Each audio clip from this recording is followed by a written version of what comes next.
ഏറ്റവും കൂടുതൽ തമിഴ് ചിത്രങ്ങളിൽ അഭിനയിച്ചിട്ടുള്ള മലയാള യുവനടൻ പൃഥ്വിരാജ് സുകുമാരനാണ്. രാവണൻ പോലെയുള്ള വലിയ ചിത്രങ്ങളിൽ പൃഥ്വിരാജ് വേഷം ചെയ്തു. അതുകൊണ്ട് തന്നെ തമിഴർക്ക് പൃഥ്വിരാജ് എന്ന് പറഞ്ഞാൽ സുപരിചിതനാണ്. തമിഴ് നടന്മാരെല്ലാം പൃഥ്വിരാജിൻ്റെ സുഹൃത്തുക്കളുമാണ്. ഗുരുവായൂർ അമ്പലനടയിൽ എന്ന ചിത്രം തിയേറ്ററിലെത്തിയപ്പോൾ തമിഴ് സൂപ്പർ താരം സൂര്യ ഉടൻ തന്നെ കാണാൻ തിയേറ്ററിലേക്ക് ഓടിയെത്തി. ഗുരുവായൂർ അമ്പലനട എന്ന ചിത്രത്തെക്കുറിച്ച് പറയുമ്പോൾ ജയ് ജയ് ജയ് ഹേ എന്ന ചിത്രത്തിന് ശേഷം വിപിൻ ദാസ് സംവിധാനം ചെയ്യുന്ന ചിത്രമാണ് ഗുരുവായൂർ അമ്പലനടയിൽ. ചിത്രം നടന്നതിന് ശേഷം പൃഥ്വിരാജ് സുകുമാരനെ വാരോളം പുകഴ്ത്തി സംസാരിച്ചു തമിഴ് സൂപ്പർ താരം സൂര്യ.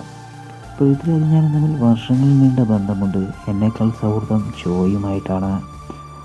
സൂര്യയുടെ ഭാര്യ ജ്യോതികയുമായി പൃഥ്വിരാജ് ഒരു ചിത്രത്തിൽ അഭിനയിച്ചിട്ടുണ്ട്. മൊഴി എന്നായിരുന്നു ആ ചിത്രത്തിൻ്റെ പേര്. അതേസമയം പൃഥ്വിരാജുമായി അടുത്ത് തന്നെ ഒരു ചിത്രം ചെയ്യുമെന്ന് സൂര്യ ശിവകുമാർ പറഞ്ഞു. സൂര്യയെ നായകനാക്കി ഒരു ലവ് സ്റ്റോറി സംവിധാനം ചെയ്യണമെന്ന് തനിക്ക് ആഗ്രഹമുണ്ട് എന്ന് പൃഥ്വിരാജ് സുകുമാരൻ കുറച്ച് നാളുകൾക്ക് മുമ്പ് ഒരു ഇൻ്റർവ്യൂവിൽ തുറന്നു പറഞ്ഞിരുന്നു.